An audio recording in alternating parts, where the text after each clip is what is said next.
Essa é uma foto com o disparador apertado no REC, cuja tradução é gravar. Gravar é... Eu sou uma pessoa muito metódica, assim, eu gosto de ter uma maneira de realizar as coisas, sabe? Eu sou muito organizado, então quando eu estava como eu vi as entrevistas anteriores e eu já meio que pensei sobre essa pergunta, eu acho que para mim gravar é um método, sabe? Eu vejo gravar como uma maneira, assim, de tu tentar eternizar a efemeridade de um momento, porque eu acho que existem tantas coisas que acontecem que às vezes essas coisas elas podem ser apreciadas por um número pequeno de pessoas, elas não estão disponíveis para todo mundo, né? Então eu acho que a gravação é uma oportunidade de tu de repente concretizar algo e, né, algo bonito, algo que deveria ser ouvido. Não precisa ser algo bonito, pode ser algo feio, porque a vida é feita de coisas feias também, né? Então eu acho que a gravação é uma oportunidade de tu, sabe, tentar capturar essa efemeridade das coisas, que as coisas, o presente é algo tão efêmero, né? É difícil da gente entender o que é o presente, porque ele meio que acontece num instante e ele já deixa de acontecer, então, ou ele está acontecendo o tempo inteiro. Então eu acho que gravação é isso, para mim gravação é isso. Ricardo, eu acho que nessa tua colocação tem 3 ideias: efemeridade, estética e tempo, que talvez seja do campo da efemeridade. Mas qual é a tua relação com a linguagem? Qual é a minha relação com a linguagem? Bom, eu sou um professor da área de ciências, né? A linguagem, obviamente, ela vai fazer parte... Qualquer processo educativo, processo de conhecimento e processo comunicativo, ele vai envolver a linguagem, né? A minha relação com a linguagem é uma relação engraçada porque quando eu entendi, né, por exemplo... Depois de um tempo de estudo, de conversar, que eu entendi que existem diferentes níveis de linguagem, por exemplo, eu tenho uma relação com a linguagem que eu gosto muito de me permear entre esses diferentes níveis de linguagem, sabe? Eu acho que a questão da comunicação, do entendimento é importante, mas foi algo importante para mim entender que não existe, por exemplo, uma linguagem correta. O correto é que as pessoas se entendam, né? Então, por exemplo, eu sou um professor de ciências, em sala de aula a gente trabalha muito com um linguajar científico, então a minha relação com a linguagem, por exemplo, na maneira profissional, é que eu estou sempre fazendo essa transposição didática, sabe, entre o conhecimento científico, que é aquele conhecimento mais duro, aquela linguagem mais dura dos livros, e a linguagem que a gente usa mais no dia a dia, né? E no ramo mais pessoal eu tenho uma relação com a linguagem que eu permeio muito. A gente tem as nossas personas, né, que são as personalidades que a gente constrói para viver, né? Eu tenho uma persona com meus amigos, eu tenho uma persona com minha família, eu tenho minha persona profissional. Então eu acho divertido transitar entre isso, sabe? Embora eu seja uma pessoa que às vezes eu tento sempre falar de uma maneira mais formal com os alunos, até para eles conhecerem palavras novas, para eles entenderem, porque numa sala de aula a gente tem as duas relações que a gente estabelece, né? Tu tem a relação de amizade, a relação entre seres humanos, e tu tem a relação professor-aluno.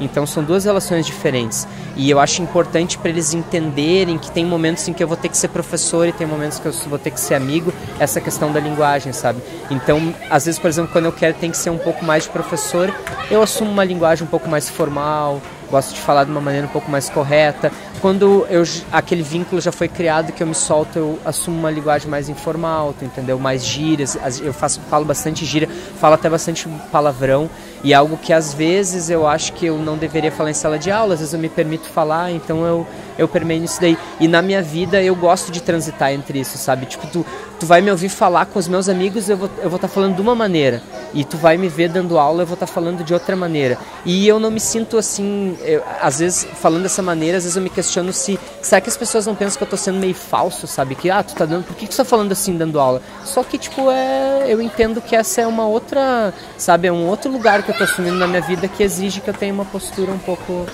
Tem a estética aí também, né? Porque tem a questão da estética. Eu tive uma situação muito engraçada na minha vida, que eu fui uma vez num congresso de educação, quando eu tava fazendo meu mestrado, e como eu tava viajando com pessoas, eu tava falando da maneira com que eu falo no dia a dia, com um monte de gíria, de uma maneira bem informal. E aí eu fui apresentar, fui fazer uma apresentação do meu trabalho nesse congresso. E obviamente na hora da apresentação eu assumi um outro nível de linguagem. E aí tinham pessoas que não me conheciam, que eram pessoas que... tinha um pessoal de Rio Grande que viajou com a gente, junto com o pessoal da minha faculdade. E eles viram a apresentação e tipo, eles... Primeiro vão dizer, nossa, muito boa, a gente gostou muito, mas eles acharam muito engraçado como parecia que eu tinha vestido, tipo, né, parece que tu vestiu uma máscara ali, só que máscara é uma palavra que pode ter um significado meio pejorativo, né, mas elas disseram, parece que era outra pessoa. Eu disse, mas claro, cara, ali eu tava ocupando uma outra posição, né. E, mas por que tu fala tanta gíria? Eu disse, olha, se eu tô falando de gíria contigo é porque eu entendo que eu posso ser mais eu contigo, eu posso, né, dar uma relaxada nessa questão da linguagem e não ter... Então, a linguagem pra mim, eu também, tem a ver com o método também, né, porque é um método de comunicação também, né, então a minha relação com essa, eu gosto muito de linguagem, sabe, é algo que me fascina muito. Eu gosto muito de trabalhar com os alunos a origem das palavras, o que elas significam, os outros significados que elas têm. Eu às vezes acho importante palavras que foram estigmatizadas, tu tentar às vezes desestigmatizar elas, né, trazer elas para outro contexto, dar uma outra significância para elas. Então, às vezes eu tô dando aula e os alunos dizem, parece que tu tá dando uma aula de português, entendeu? E eu disse, mas é que, sabe, como é que eu não vou falar, é que nem eu não vou falar de matemática dando aula de ciências, não vou falar de português, que a matemática é uma linguagem também, né, é uma maneira de tu interpretar o mundo. Então eu gosto, a linguagem é algo muito próximo de mim, eu gosto bastante, eu sempre fui um bom leitor, sempre achei legal aprender palavras novas. Às vezes as pessoas dizem, mas por que tu falou essa palavra? Tu usou uma palavra tão culta assim. Eu disse, mas essa palavra existe, ela tá ali pra gente ser usada, tu entendeu? É uma maneira, então a minha relação é muito boa com a linguagem, eu me sinto muito confortável com ela, eu gosto bastante dela. Legal, porque se nota o método nessa tua resposta e se nota a própria transgressão do próprio método, que não deixa de ser um método também. Que é o contramétodo. Isso. Eu quero te perguntar por que professor, mas agora eu fiquei com vontade antes de te perguntar como é que tu te sente sendo professor agora, hoje. Cara, minha relação é muito estranha porque, primeiro vamos falar sobre trabalho, tá? Eu sou uma pessoa que eu tenho um pouco de dificuldade da obrigação do trabalho, sabe? Tipo, ter que acordar todo dia, na mesma hora, sair da minha casa. Isso é algo que pra mim é muito... Eu uso a expressão, às vezes, que o trabalho é meio como se tu prostituísse o tempo da tua vida. Eu tô prostituindo o tempo da minha vida, tu entendeu? Porque teriam 1000 coisas que eu gostaria de estar fazendo a não ser trabalhar, né? Eu sei que pode soar um pouco hedonista, assim, eu falar isso da minha parte, mas, tipo, a minha vida, eu queria morar na beira da praia surfando. Era isso que eu queria fazer, que é uma das coisas que eu mais gosto de fazer na vida, sabe? Com a minha família na beira de uma praia surfando, esse era o meu modo de vida. Só que aí, como eu cresci numa sociedade capitalista, por mais que eu tenha consciência do quanto o capitalismo querer ter, eu sei que aquilo ali é uma coisa que foi colocada na minha cabeça, mas eu não consigo fugir daquilo ali, então eu quero ter dinheiro para ter as minhas coisas, né? E aí eu me submetia a ter esse trabalho, ser uma pessoa concursada e ter essa obrigação, né? Então a primeira questão de ser professor antes envolve o trabalho, sabe? Essa obrigação do trabalho. Só que aí o que me deixa pelo menos mais confortável é que, cara, às vezes eu levanto assim, ó, e a última coisa que eu queria fazer era vir pra escola, sabe? Tipo, eu não queria ter que trabalhar, eu queria fazer outras coisas. Às vezes, e o nosso trabalho como professor, às vezes me frustra um pouco, porque eu tenho um pouco de dificuldade em trabalhar em grupo, tá? Isso é uma coisa meio paradoxal, mas eu sou muito centralizador, assim, eu gosto de centralizar as coisas em mim. E aí, às vezes, o meu trabalho eu fico um pouco frustrado porque não é algo que depende só de mim, né? Eu posso preparar melhor a aula do mundo e, às vezes, essa aula não dá certo, por N motivos, né? Então, às vezes, o trabalho me frustra também isso. Só que eu sei que, tipo... Isso é pra mim, porque quando eu piso numa sala de aula é como se eu deixasse tudo isso pra fora, sabe? Eu posso sair, nossa, eu saio de casa, não tô afim, sabe? Não quero, mas algo mágico acontece, assim, que quando eu piso na sala de aula, eu entro dentro da sala de aula e isso se dissipa, sabe? É como se eu tirasse isso de mim e pendurasse e deixasse ali. Então eu gosto muito de ser professor.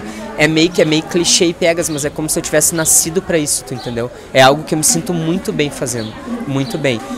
E aí, né, a gente tem toda essa outra parte do que é ser professor hoje em dia, sabe, a visão que está se tendo, esse paradigma do que é ser professor que está mudando, as obrigações que estão nos colocando, a questão de que toda a nossa autonomia como escola a gente está perdendo cada vez mais, né, então isso é uma parte muito difícil da minha profissão, sabe, mas eu acho que eu já me questionei muitas vezes em se eu não Não é que se eu não devia, eu sempre me questionei sobre outras profissões que eu poderia ter, sabe? Eu acho que eu seria um excelente engenheiro, eu seria um excelente arquiteto, eu gosto muito de arte, se eu tivesse estudado arte eu acho que eu gostaria, mas eu nunca penso que eu seria mais feliz fazendo isso do que eu sou sendo professor. Eu sempre penso que talvez eu fosse tão feliz quanto, tu entendeu? Então para mim ser professor tem se tornado cada vez mais difícil, né? Mas ainda é algo que quando eu coloco nas coisas na balança, sabe? Eu sou muito de enfrentar as coisas da vida, assim. Eu tive a minha infância foi meio difícil, eu passei bastante bullying, assim. Eu tive coisas normais que todo mundo tem, né? Não tive, claro, não posso dizer, tive uma infância difícil, não posso comparar uma infância que os nossos alunos têm. Mas eu tive alguns problemas na minha vida e eu nunca fugi, sabe? Foi uma coisa que alguma coisa me fez, e eu nunca fui uma pessoa muito corajosa, assim, mas alguma coisa me fez seguir em frente, sabe? Então, quando eu penso na minha profissão, eu não me vejo desistindo, sabe? Eu não me vejo assim, vou deixar de ser professor. Isso é algo que não passa pela minha cabeça, sabe? Eu penso, claro, em tentar, de repente, no futuro ingressar num instituto federal, num outro nível de ensino, que me possibilite outras coisas, né? Mas ser professor é o que eu gosto de fazer, sabe? É o que me dá o tesão, assim, é algo que eu gosto. A minha vida é isso, sabe? Não que a minha vida seja isso, mas em termos de profissão, já que eu tenho que ter um trabalho, eu tenho que me submeter a isso, que bom que eu pelo menos tenho uma coisa que eu consigo desempenhar sem gerar uma carga psíquica muito negativa, assim, pra mim. Que bonito isso, e na verdade corajoso, né? Ainda mais no momento que a gente tá. Como é que foi o dia aqui na escola hoje? O dia aqui na escola hoje foi meio cansativo, porque eu acordei cansado. Tá, eu acordei e tava essa sensação física do cansaço, né? Foi um dia porque a semana foi bastante puxada, eu fiz bastante exercício, eu gosto de me exercitar bastante fisicamente também para manter meu corpo saudável, porque eu sou uma pessoa que eu sou asmático, eu gosto muito de praticar esporte, meu pai é diabético, então a questão da saúde é algo que pesa bastante para mim. Então eu cheguei bem cansado na escola, mas foi tranquilo, em termos assim, as aulas da manhã foram super boas, sabe, deu para conversar coisas bem legais com os alunos, apesar do dia estar meio quente, né, é sexta-feira, eu também já estou pensando no final de semana, que amanhã eu vou pra praia, então foi um dia super agradável, apesar do cansaço físico, mentalmente foi um dia bom, sabe, foi um dia que eu tô super de bem comigo mesmo, assim. Por que ciências? Cara, na verdade, porque professor, entendeu? Foi meio estranho, assim, na verdade, eu cresci achando que eu ia ser médico, tá? Porque meu pai é médico, então eu tinha figura paterna e na minha cabeça eu ia ser médico. Aí, o que aconteceu? Eu estava estudando para fazer medicina e aí na metade do ano, eu já tinha me formado no ensino médio, na metade do ano eu falei pro meu pai, eu quero estudar outra coisa, não aguento mais estudar o conteúdo do ensino médio, quero aprender coisas novas. Então na metade do ano eu fiz faculdade fiz vestibular para faculdade de biologia e ingressei. Aí comecei a fazer biologia, fiz um semestre, chegou no final do ano eu não consegui passar no vestibular para medicina, e aí eu continuei cursando, e quando chegou a próxima oportunidade, já tinha 1 ano e meio de biologia, e eu meio que me dei conta de que, cara, é isso daí, eu não sei dizer, foi uma coisa muito subjetiva, sabe? Tipo, eu decidi, vou ser professor, né? Eu sou biólogo, né? Eu fui pela área da biologia porque como eu sempre gostei dessa área da vida, assim, da matemática, e aí então eu acabei escolhendo por um gosto pessoal, e eu me descobri professor, não foi algo que eu me dei conta. Eu fui uma criança muito tímida, e os professores sempre, quando eu era aluno, né, eles sempre viram que eu era tímido, e eles sempre acreditaram que eu conseguia superar aquilo ali. Então eu sempre fui posto em condições de desafio, de apresentar teatro, de fazer apresentação oral para combater essa timidez, sabe? Foi algo que sempre me foi assim desafiado. Tu vai fazer isso, sabe? Tu vai fazer. E muitas vezes eu não queria fazer, mas eu tenho algo em mim que eu sou muito, eu tenho um compromisso muito grande com as pessoas. Então se eu te disser pra ti assim, André, eu vou fazer isso pra ti, ou se tu vir me pedir, cara, tu vai fazer isso, eu vou fazer. Eu posso assim, mano, eu não quero fazer aquilo ali, mas eu vou fazer, tu entendeu? Eu vou pegar esse sentimento de não querer fazer e vou fazer do jeito que eu consigo.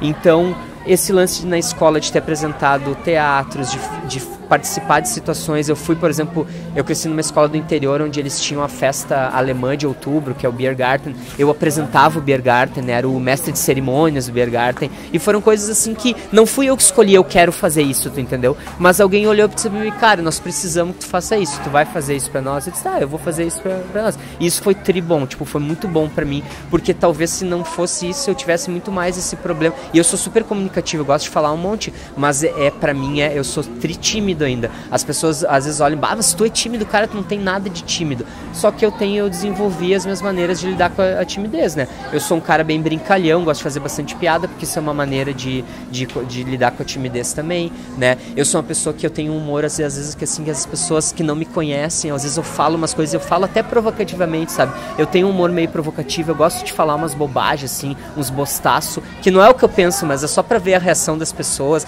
Às vezes eu faço isso direto na sala dos professores, assim, eu largo uns bostaços só pra ver como é que as pessoas vão agir, como é que elas vão interpretar, né?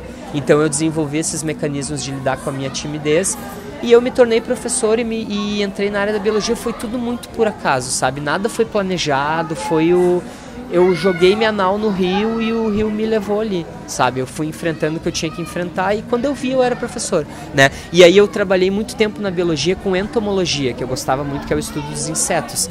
E aí eu trabalhei com entomologia até o 7º semestre, assim, até quase a conclusão.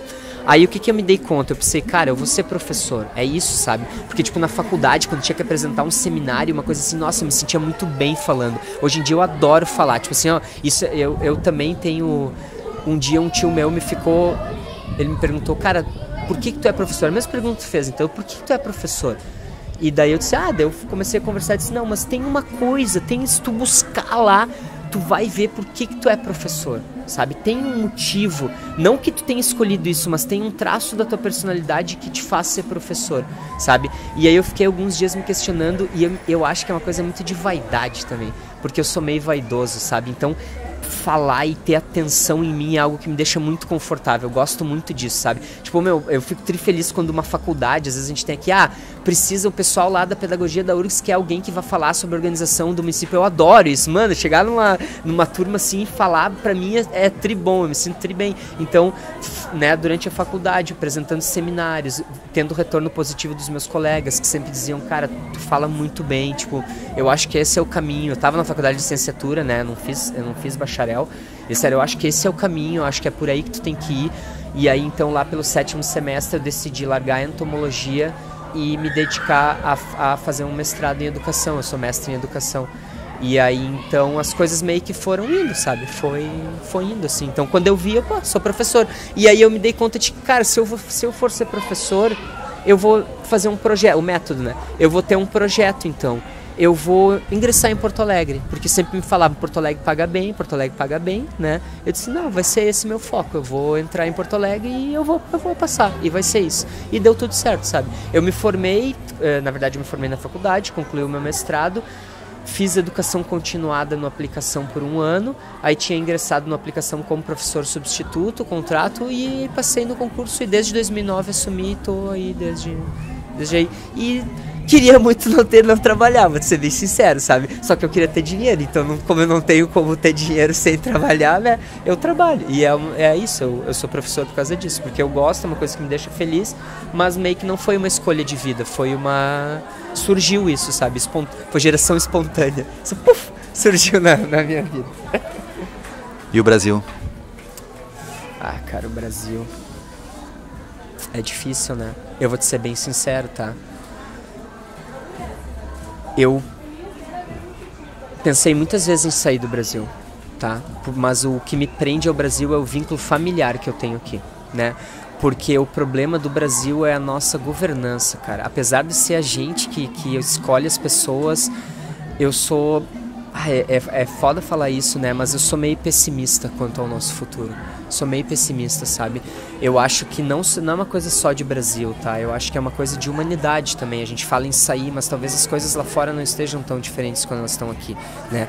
Eu acho muito paradoxal que... Eu sempre falo isso, tá? Eu acho que no futuro a gente vai ter uma contagem do tempo em que vai ter antes e depois da internet. Pra mim, a internet vai ser um marco de tempo no futuro, sabe? Acho que assim, hoje em dia, como por exemplo nosso calendário ele tá fixado no antes e depois de Jesus Cristo, eu acho que daqui a alguns anos, se a gente conseguir como humanidade sustentar até lá, né, que é algo que a gente pode se questionar se também se vai acontecer ou não, eu acho que vai ter um momento em que as pessoas elas vão marcar o tempo antes e depois do surgimento da internet.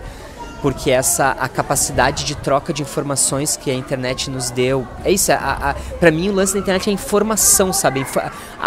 O quão a informação está disponível para ti, né? Quando eu era criança, eu sempre fui um cara que gostou muito de música, eu comecei a curtir música desde cedo, assim.